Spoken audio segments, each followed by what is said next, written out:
All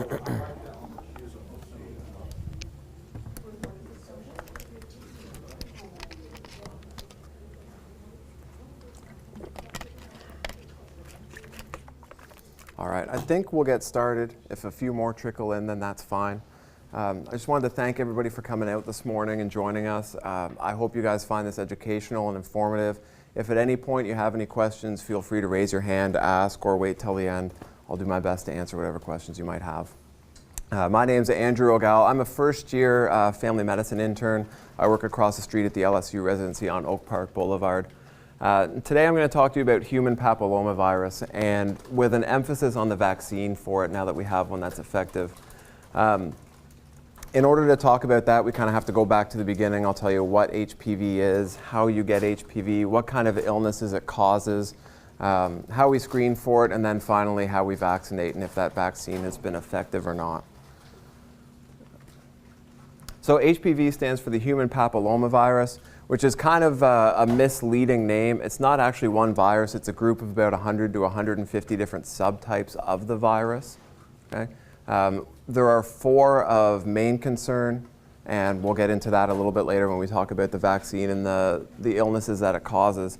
HPV is named for the papillomas or the warts that it causes. So this is the STD that causes genital warts. Okay? Many of us have probably heard of that. And those are referred to as papillomas. This affects both men and women, and it's important because it's been linked to penile, cervical, vaginal, vulvar cancers, and then recently cancers of the head and neck, especially in males, so throat cancer, tonsillar cancer, and tongue cancers. Okay, so who gets HPV and how is it transmitted? There's 2 main ways. It's through close skin-to-skin contact, and then the other way is through sexual contact that's not protected. Okay? It's important to remember that this is a virus that can be spread when you're not showing any overt signs or symptoms of the illness. Okay? So you don't have to have a visible outbreak of genital warts or anything like this to actually pass the disease on. If you have the high risk types, you often won't see any physical signs, and you can pass that on to your partner. Okay? And then this is something down here that's important to keep in mind throughout the presentation, because it really kind of reminds us that this is something that's important to talk about, and it's an issue for all of us, because nearly all men and women that are sexually active will be infected with HPV at some point in their lives. Okay? Now, I will throw quite a few statistics out there. Some of them may not be exact matches for similar statistics, but the main point that I want you to take away from this is that this is a common illness, which makes it a problem for all of us, and that there is something that we can do about it. So at any given time, there's estimates that 1 in 10 women in the world have an active HPV infection. Right? This doesn't include women that will get HPV throughout the course of their lives, and it doesn't include women who have had HPV but who have cleared it already.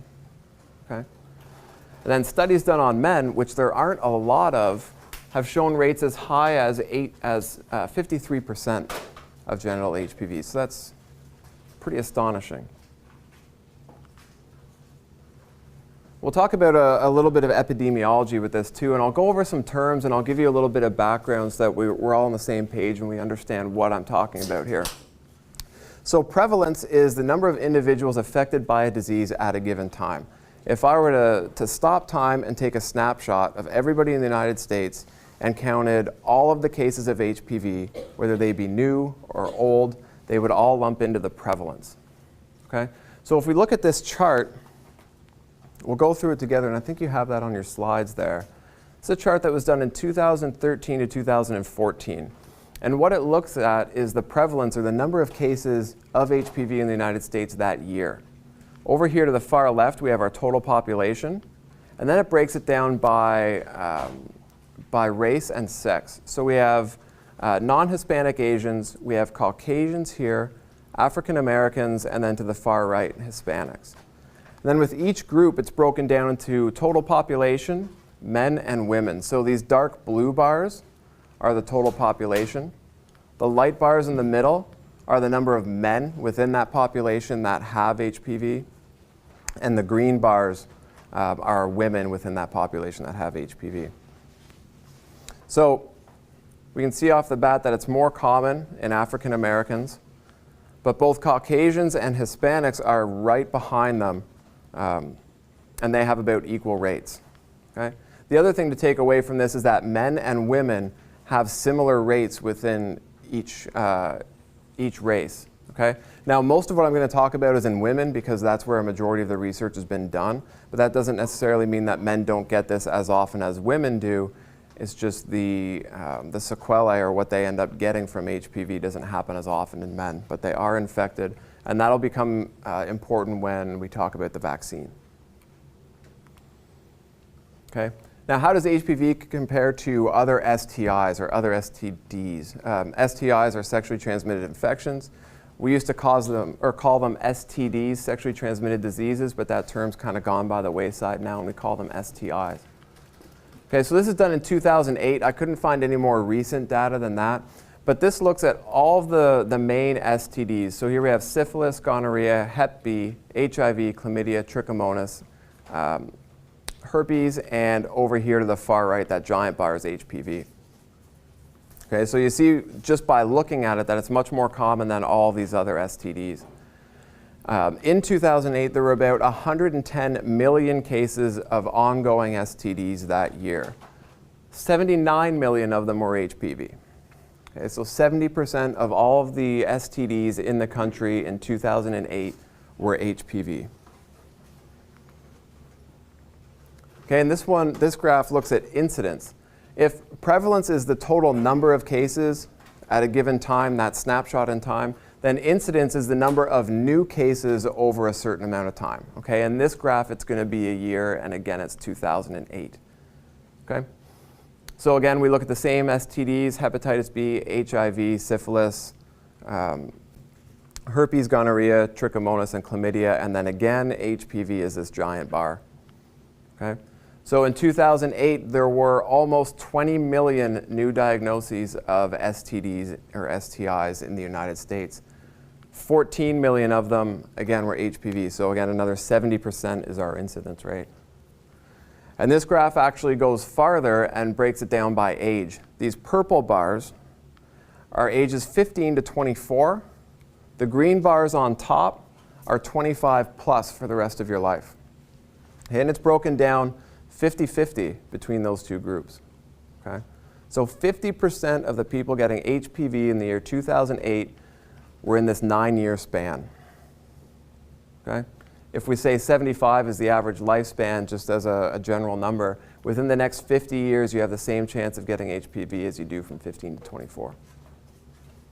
Can anybody speculate on a cause of why you would get it at that age more often than any other age?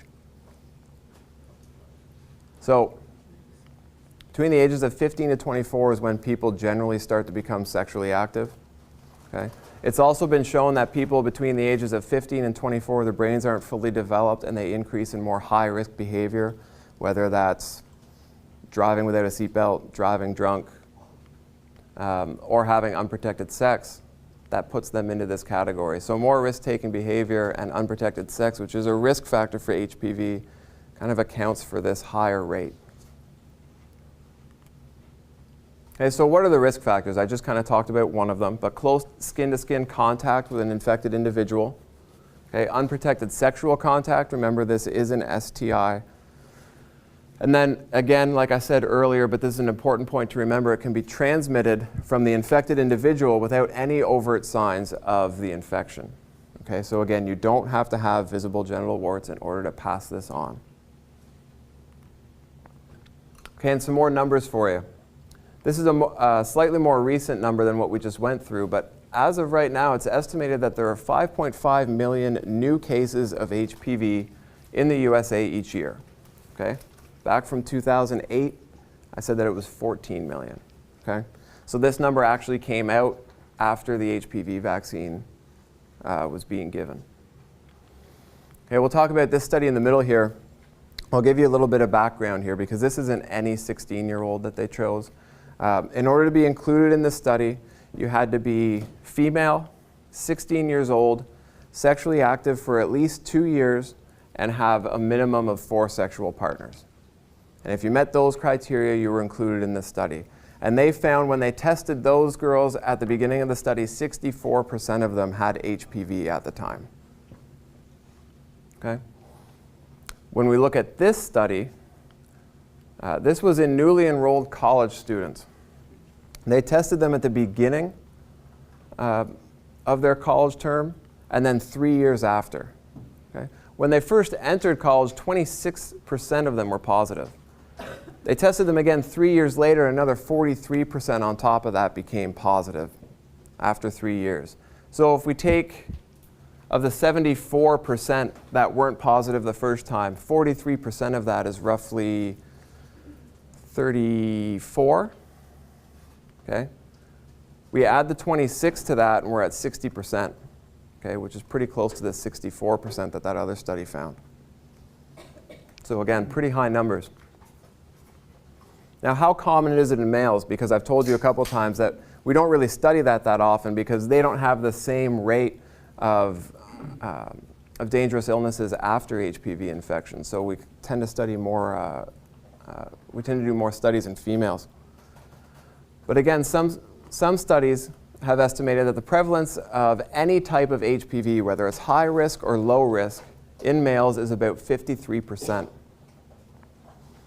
There was a study similar to the ones that I talked about in females done, where this was males of college age. There were 1,200 of them. They followed them for a year. Okay? At the beginning of the first year, 39% of the males in the study were positive for HPV. Okay? 27% of the males were infected with those that cause cancer. Okay, so the main two that we'll talk about are HPV 16 and HPV 16 and 18. And we'll get into that a little bit later. Okay, so now we know some numbers about HPV and how common it is, but we need to know what it causes and why this is important. If a lot of people are infected by it, but there's nothing dangerous that comes of it, then it's not really important. A lot of people have common colds, but we don't really track those numbers because nothing really happens from it. Okay? Now, different forms of the viruses will cause different illnesses, and like I said, there are between 100 to 150 different subtypes of HPV. Now, the body will clear most infections on its own. Within 2 years of being diagnosed with HPV, 90% of people will clear the virus on its own. Okay?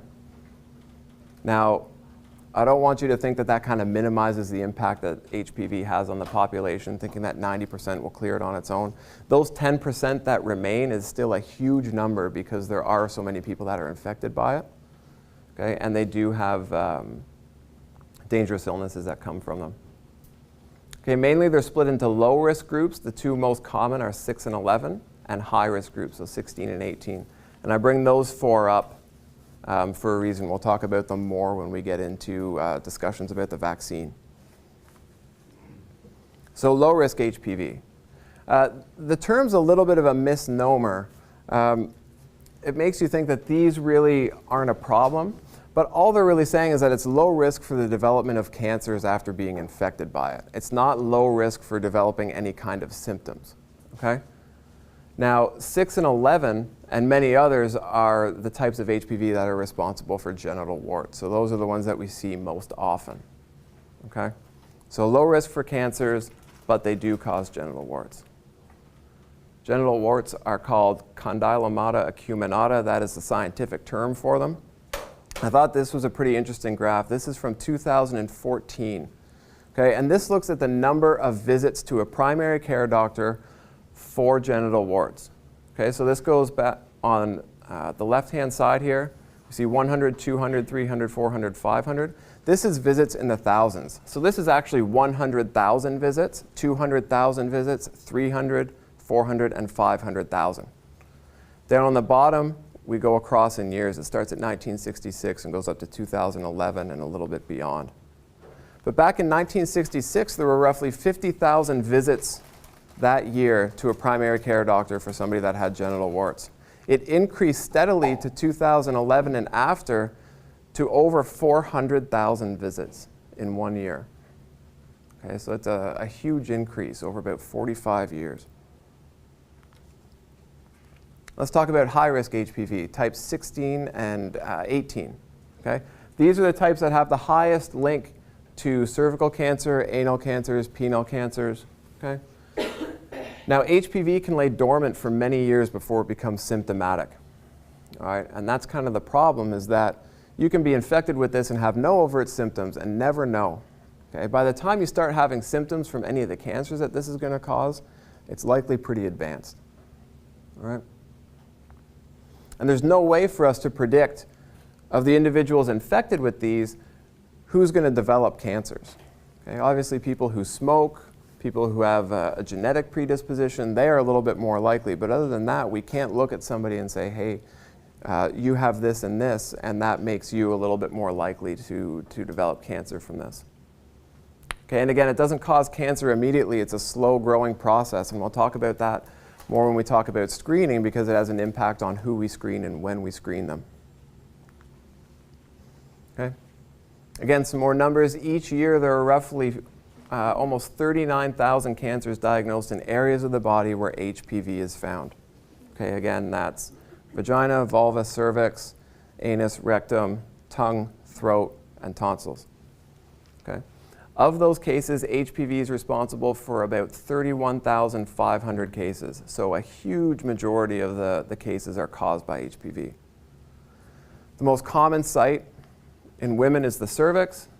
The most common site in men is the oropharynx. Again, so the tongue, the tonsils, and the throat, and this is from contact through oral sex. Okay, in 2013, I don't have any more up-to-date data on this, but there were 4,217 deaths in women with cervical cancer within the United States. Okay? And that number doesn't seem like a lot when you think about it compared to our general population. But the point of this is that there's a vaccine out now that I will show you drastically reduces the rate of cervical cancer in the population. So as of this time, those are all preventable, or a majority of them are preventable. So when you think about it, 4,000 deaths that didn't have to happen, or as of right now don't have to happen, is a pretty impressive number. Okay, now this chart looks at cervical cancer by the site, cancer by the site, so cervical, vaginal, vulvar, penis, anus, breaks it down to men and women. The middle category looks at the total number of cases for that year. I forget what year this was done in, but this was, I think this was in the AFP journal, possibly. And then over on the far right, it looks at the number of those cases that were caused by HPV. So when you see cervical cancer, that year there were 11,693 cases, 91% of them were due to HPV. Vaginal cancer of 819, 75%. If we skip down to penile cancer, this isn't something that's common. There were 1,181 cases, 63% of those were due to HPV.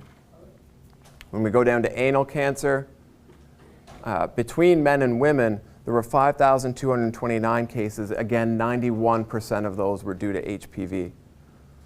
So again, of these numbers, HPV is a huge contributor to all of those cases. And again, as of now, it's pretty much preventable. So I've talked about a lot of studies and statistics about the United States in general, but we're in southern Louisiana. What goes on in the rest of the states doesn't necessarily apply to us specifically, so let's look how we compare to the rest of the country. If you look over on the right here, there is a legend that shows as you go from a lighter color to a dark blue, the number of cases increases. Okay? And this is number of cases per 100,000 people in the population. Okay? So if you look at Louisiana, we're in the dark blue. We have one of the highest rates of cervical cancer in the country. Okay? So that makes this even more important for us. Our rate is about 14 cases per 100,000 people. Okay? Again, now with our new vaccines and our screening, those are cases that don't necessarily have to happen. It doesn't sound like a huge number with only 14 people of 100,000, but when you total up the whole population of the state and think that it doesn't have to happen, we can have a big impact on lowering that. So what do we do next? Screening's important, okay? A lack of screening is one of the most common risk factors for development of cervical cancer, okay? But having said that, we don't just pile up all the women and screen them, okay? That wouldn't make sense, it's not cost effective, and we wouldn't find much. So there are specific people that we screen at specific ages and a specific way. So let's look at that. Okay, we do it through PAP and HPV testing. So men are not routinely screened. I've yet to meet a man that's had a PAP smear. Okay? So if you meet somebody who tells you to have one, don't. Okay? So PAP smears will look at two things. Okay? They'll look for atypical cells, and they can look for HPV. So women, it's important to know that there's a difference between a pelvic exam and a PAP smear. Okay? Pelvic exam is when we look, we move the cervix, we move the uterus, and we palpate the ovaries. Okay? That is not checking for cervical cancer or for HPV. Okay? When we use the brush to gather cells, to look at the cells under a microscope, that's a PAP smear. Okay? There are certain time intervals when you'll have just that done. Or after a certain age, you can also test for HPV in the cells the same way. Okay? When we test both for abnormal cells and for HPV, that's called co-testing. Okay? So anytime you hear me using that term from here on out, that means we're testing both for HPV and for cells that might be precancerous. All right? Now, the reason we co-test is that it's been shown to increase the effectiveness of the screening overall. Okay, so here's a chart that I took from the AFP journal. This is also from the American College of Obstetrics and Gynecology, so they're your baby doctors that also do your screening, and then we can do it across the street as well. Okay, so this is the population that we're talking about on the far left. This is the recommended screening method. I'm going to focus on these two columns. Okay? So any women younger than 21 years, we don't screen at all. Okay? So no pap smears under 21 years unless we have a really good reason to. Okay? We suspect an early onset of cervical cancer or any other reasons. Other than that, they're free of screening. Starting at 21 to 29 years of age, what we end up doing is just looking at cells. Okay, so we do the one test every 3 years where we just look for any abnormal cells that might be developing. Okay? When you hit 30 years, that's where things change and you have options. Okay? We can either do the cytology alone, okay, which is what we were doing from 21 to 29 years, where all we do is look at cells every 3 years, or we can also test for HPV. Okay? The benefit of testing for HPV at the same time is, like I said, it increases the effectiveness of the screening, and you get to space it out from every 3 years to every 5 years. Okay, so because that is so much more effective, we can do it less often. One thing to note is that we can never just do HPV on its own. It's not recommended. Okay, so when do we stop screening? That's a common question that we get as well. And this is quite confusing, so if at any point there are questions throughout this part, feel free to ask.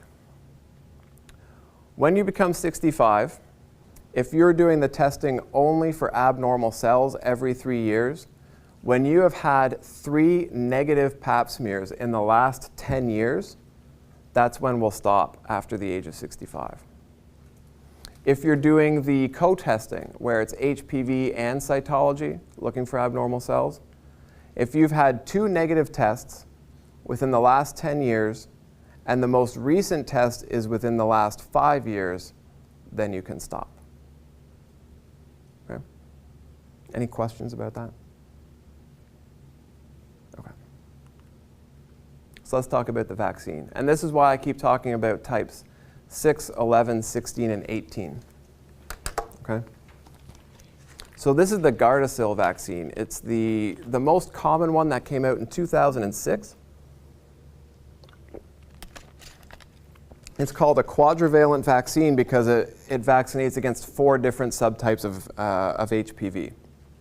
Okay, so again, 6 and 11 down here are the 2 main low-risk subtypes, and 16 and 18 are the 2 high-risk subtypes that are linked to all of those cancers that we talked about before. So we'll go over the schedule here. Like I said, Gardasil is a common quadrivalent vaccine. It covers these 4 subtypes. But there's now a Gardasil vaccine that covers 9 types of HPV, so they've expanded it a little bit more. Okay? It's recommended for both males and females. Okay? Keep that in mind because I haven't talked much about what we do for males with HPV, but we will talk about in a few minutes why we vaccinate men, okay, or boys. So the vaccine schedule will depend on age. There's a minimum of 2 injections that you'll get or a maximum of 3.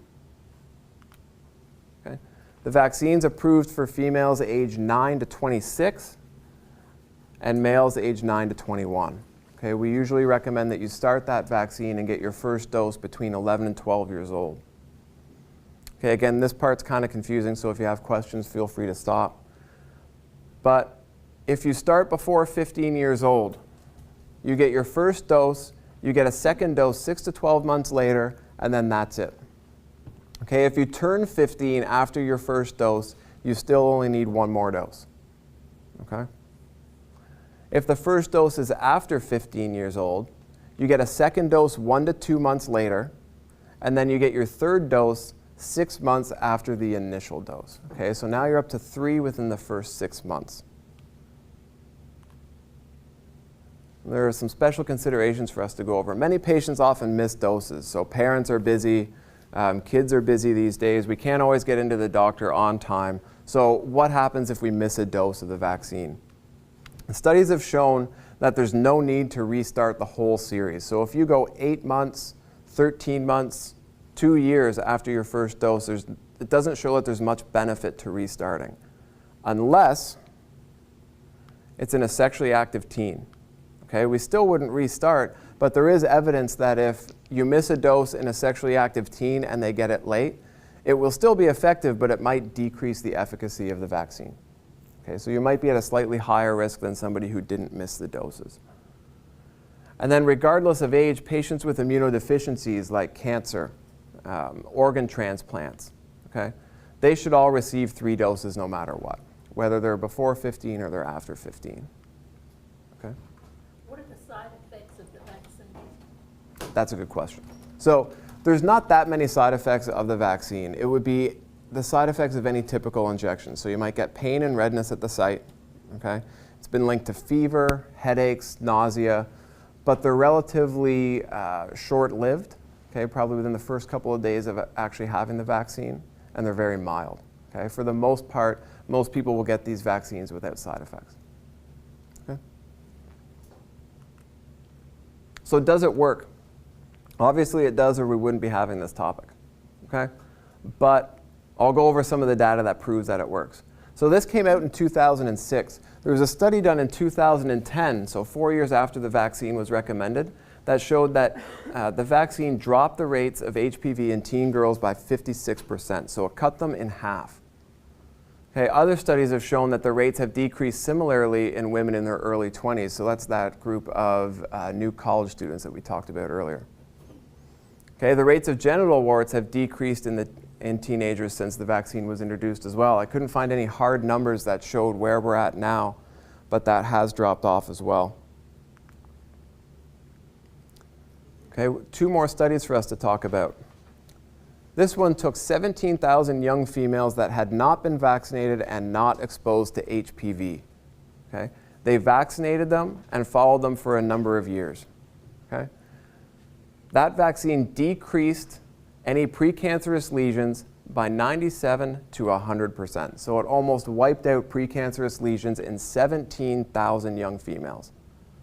If we had 10 or 20 of them that we did this study in, and we didn't find any precancerous lesions, that would be something completely different. You could say, well, that's just chance. But in 17,000, there's no way that happens by chance. So that can be attributed to the vaccine. Other studies done in the general public, which includes people who have already had HPV, people who don't get vaccinated, show that the vaccine has decreased cancerous lesions or precancerous lesions by 44%. Again, so it's cut it in half, and that's not even vaccinating the whole population. Okay? There was a study in the Journal of Infectious Disease that came out in 2013 that showed that since the introduction, so 7 years before, the rates of HPV 6, 11, 16, and 18, so the 4 that were being vaccinated against with the Gardasil vaccine, in girls aged 14 to 19 dropped by 56%. Okay, so again, a huge drop within that 7 years. Okay. Anybody heard of herd immunity before? Dr. Anderson has. So this is something that we should talk about with all vaccines, but we'll keep it just to the HPV vaccine today. The idea with herd immunity is that the more illnesses that we can gain immunity to, usually through vaccines, will increase the health of the whole population. Okay? This is one of the main reasons why we vaccinate young men. Okay? They don't have a high incidence of penile cancer from HPV, but they can still get HPV, they can still get genital warts, and more importantly, they can transmit it to women who are at higher risk for cervical cancer, vaginal cancer, and all of that. Okay? So as an example, let's say we take 100 adolescents from the community. We vaccinate 95 of them. Okay? Those other 5 that aren't vaccinated are safer because those 95 are vaccinated. Okay? So they get protection because everybody else is getting vaccinated. I want to make sure you don't take this the wrong way, saying, well, I don't have to vaccinate my children because everybody else is going to vaccinate theirs, and that protects my kids. Okay? The better way to look at it is that you should be a part of the group that vaccinates, okay? And make it safer for everybody else and do your part to keep the rest of the population safe. Okay, so cost. This is an important part of the vaccine. I'm from an area where healthcare is free, so I didn't really start thinking about all of this until I came to work in Louisiana. Okay? If you go across to our street and you pay, or across the street to our clinic, and you pay cash for the vaccine, it's $186 for the vaccine, $47 for the administration, and that's per dose. So if you start before 15, that's a total of $466 for the 2 doses. That's straight out of your pocket. If it's after 15, you have to do the 3 doses at $699 total for the 3 vaccines. Okay, so that's an enormous number. Okay, not many of us can afford that. If you have private insurance, it usually covers it to age 26, and it usually covers 100% of the cost. Okay? They cover it to age 26 because that's the maximum age that females can get vaccinated up to. Does that include men? Because I noticed the men was 9 to 21. Right, that includes everybody. So everybody's under that umbrella, but men couldn't get it after the age of 21. Okay? Medicaid's a little bit different. They only cover it until 18 years old. But again, if you start at 11 or 12 like we recommend, that's still enough time to get this all done. Remember, the series takes 6 months to a year at the maximum. Okay? And I called the Calcasieu Parish Health Unit to see what they offered, and they have a scale for uninsured and underinsured patients. Okay? So they'll scale the price based on your yearly income. The maximum you could ever pay is $10 per dose. Okay? So regardless of what you make, the most you'll pay for this vaccine at the health unit is $30. Okay, and I think everybody can afford that. So let's go over some conclusions about HPV here. Remember, like I said, it's the most common STI that we have. It infects a majority of the sexually active population. It can go unnoticed for many years before becoming symptomatic. And by the time it becomes symptomatic from a cancer, it's likely pretty advanced. Okay? Again, it can have significant consequences. I think this is kind of the take-home message for today. It can be prevented. There are things that we can do. We can screen, we can vaccinate, so that we cut that number of 4,000 deaths a year by a pretty significant margin. Any questions? No, I just had a question. My granddaughters were both vaccinated, and they got the 3 vaccinations. Mm-hmm. But